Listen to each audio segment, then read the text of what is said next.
வீடு ஜல்லிக்கட்டு அப்படின்னு சொல்லி நேற்றுக்கு நாங்கள் போட்ட அந்த வீடியோ வந்து ஒரு மிகப்பெரிய அளவில் எல்லோருமே ஷேர் பண்ணியிருந்தீங்க. அந்த வீடியோவை ஷேர் பண்ணியிருந்தீங்களோ இல்லையோ, இந்த கீவேர்ட் அந்த வீடு ஜல்லிக்கட்டு அப்படின்ற ஹேஷ்டேகு மிகப்பெரிய அளவில் ட்ரெண்ட் ஆகிருக்கு இந்திய அளவில் அப்படின்றத பார்க்கும்போது ரொம்ப சந்தோஷம். சென்னை மக்கள் அனைவரையும் திரட்டிய அந்த பேரணி ஆன்லைன் கம்யூனிட்டியில் மட்டுமே மிகப்பெரிய அளவில் ப்ரமோட் செய்யப்பட்ட ஒரு பேரணிக்கு 5000த்திற்கும் மேற்பட்டோர், சொல்லப்போனால் கணக்கு இல்லை, 5000 வரலையும் தான் கணக்கு பண்ண முடிஞ்சது. பட் முழுவதுமாக இங்கே மனித தலைகளால் மட்டுமே நிரப்பப்பட்டிருந்தது இன்றைக்குமே மெரினா பேரணி அப்படின்றதான் உண்மையும் கூட. ஆன்லைனில் இருக்கக்கூடியவங்க அங்கே மட்டுமே தான் இருப்பாங்க அப்படின்றத தாண்டி அவங்களாம் காணாமல் போயிடுவாங்க, இவங்களுடைய ஆதரவு வச்சு என்ன பண்ண முடியும் அப்படின்ற கேள்வி கேட்ட அத்தனை பேருனுடைய வாயுமே அடைக்கிற மாதிரியான ஒரு பேரணி இன்றைக்கி காலையில் நடந்திருக்குன்னு சொல்லலாம். இந்த பேரணி எவ்வளோ பெருசாக அமைஞ்சது, மக்களினுடைய ஆதரவு எப்படி இருந்தது, அந்த எனர்ஜி, அந்த பாசிட்டிவ் எனர்ஜி அங்கே என்ன மாதிரி கிடச்சது, அதை தான் இப்போ நீங்கள் பார்க்க போறீங்க.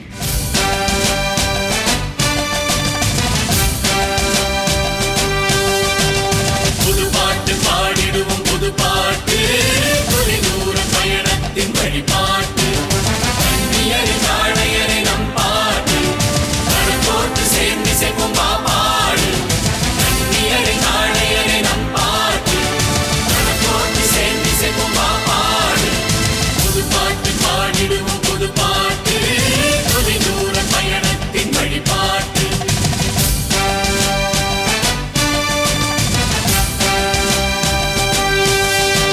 அண்ட் இந்த பேரணியை ஜல்லிக்கட்டாக மாத்திர ஒரு நிகழ்வும் இதில் நடந்துருந்துச்சு, அதையும் பார்க்கலாம். பல வேடிக்கை மனிதரை போல நான் வீழ்வேன் என்று நினைத்தாயோ,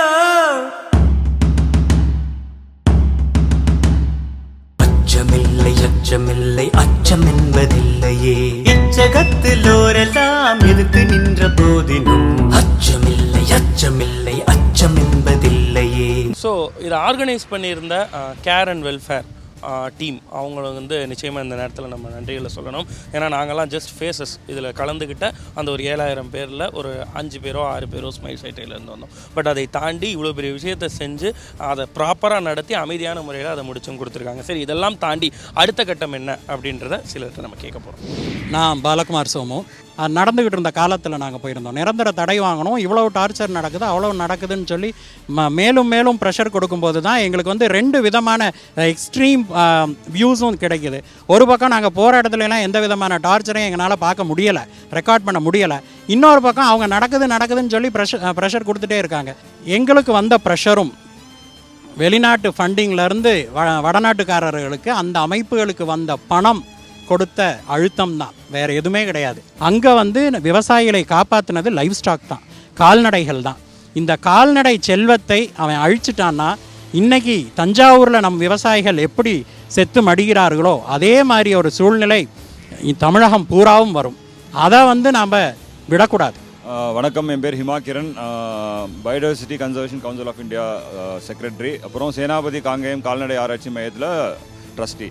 இப்போ ஒரு 5 வருஷம் முன்னாடி இதே மெரினால கார்த்திகேய சிவசேனாபதி அவர்கள், அப்புறம் சுந்தர் கணேசன் இன்னொரு அரங்காவலர், நான் அப்புறம் ஒரு 5 பேர் வந்திருந்தாங்க.